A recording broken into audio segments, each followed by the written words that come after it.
Good morning बच्चों। आज हम हिंदी का पहला पार्ट पढ़ेंगे। पहला पार्ट है प्रकृति क्या कहती है। ये क्या है? एक कविता है। इस कविता के माध्यम इस कविता में कवि सोहनलाल द्विवेदी जो है वो प्रकृति से सीख लेकर हमें प्रेरित कर रहे हैं कि हमें प्रकृति से किस प्रकार सीख लेनी चाहिए। जैसे इस संसार में प्रत्येक वस्तु और प्रत्येक व्यक्ति की अपनी एक महत्वपूर्ण विशेषता होती है और हम इन वस्तुओं और व्यक्तियों से सीख लेकर अपने जीवन को सफल बना सकते हैं। इसलिए कवि प्रकृति से सीख लेकर हमें प्रेरित करने के लिए कह रहे हैं कि क्या कह रहे हैं कि पर्वत कहता शीश उठाकर तुम भी ऊंचे बन जाओ।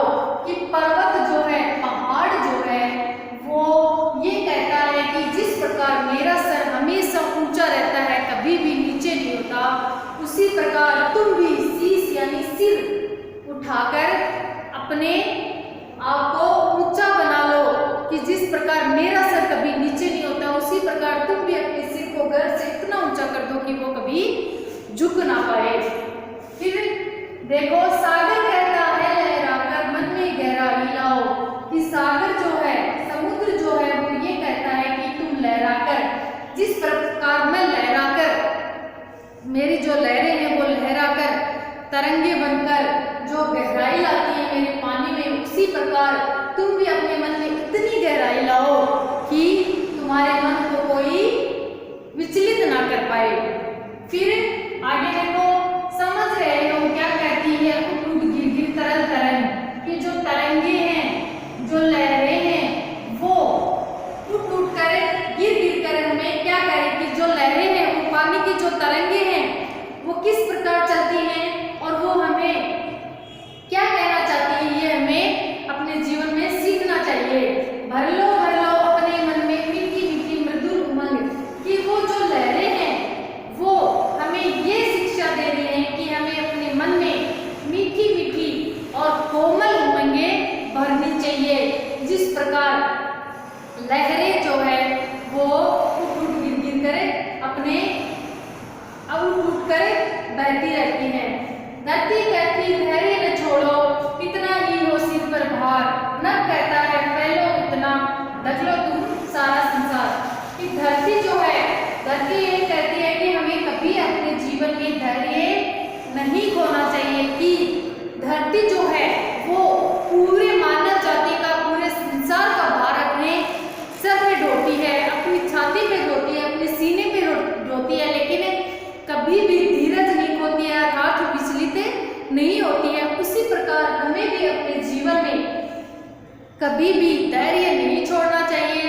चाहे अपने सिर पर कितना भी भार हो, लेकिन हमें धीरज धारण करना चाहिए तथा अपनी धीरज को कभी नहीं छोड़ना चाहिए और अपनी मंजिल से विचलित नहीं होना चाहिए।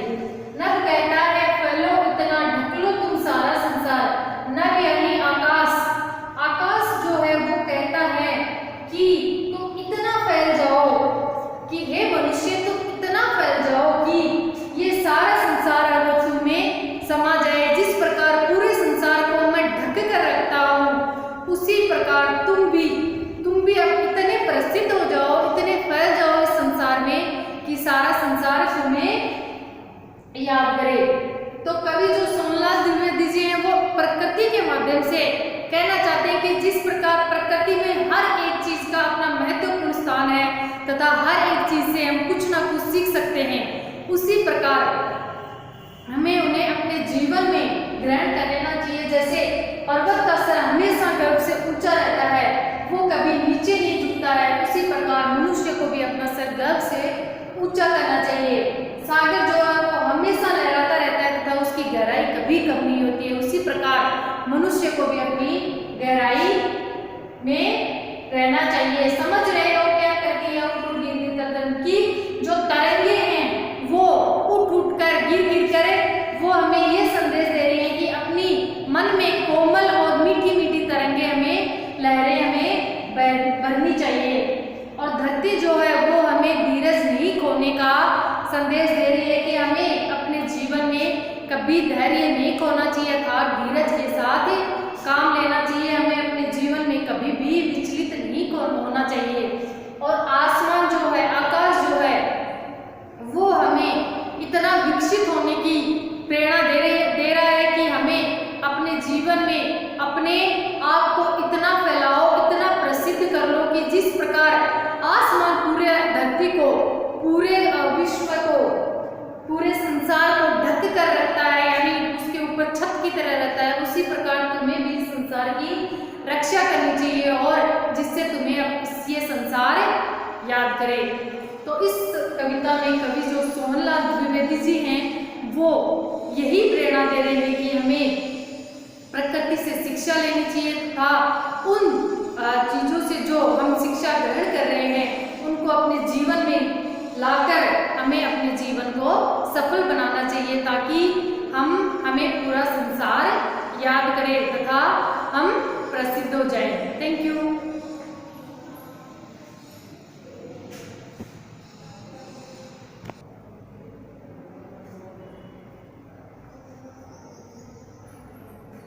अब आगे देखो, इस चैप्टर के हम इस कविता के शब्दार्थ करेंगे। तो ये है शब्द और ये है इनके अर्थ। पहला है पर्वत। पर्वत का अर्थ क्या होगा? पहाड़। पर्वत का मीनिंग होता है पहाड़। और दूसरा है शीश। शीश का होगा सिर। शीश जिसे कहते हैं, सिर को ही शीश कहते हैं। सागर का मीनिंग होगा समुद्र। फिर है तरंग। तरंग का मीनिंग होगा लहर, समुद्र में उठने वाली लहरें। मृदुल का अर्थ है कोमल, मुलायम।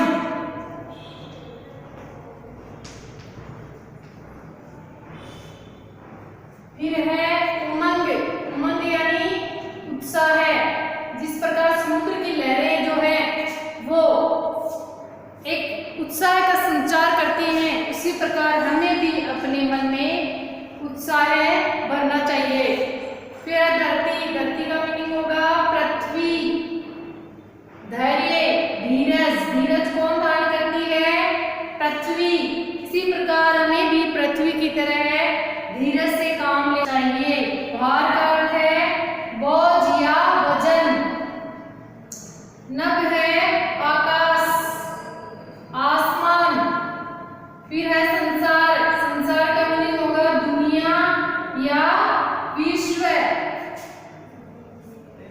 पूरे संसार में मानव जाति जो है या फिर जो प्रकृति है वो हमें कोई ना कोई सीख देती है, जिससे हम कुछ ना कुछ सीख सकते हैं तथा उसे अपने जीवन में अपनाकर अपने जीवन को सफल बना सकते हैं।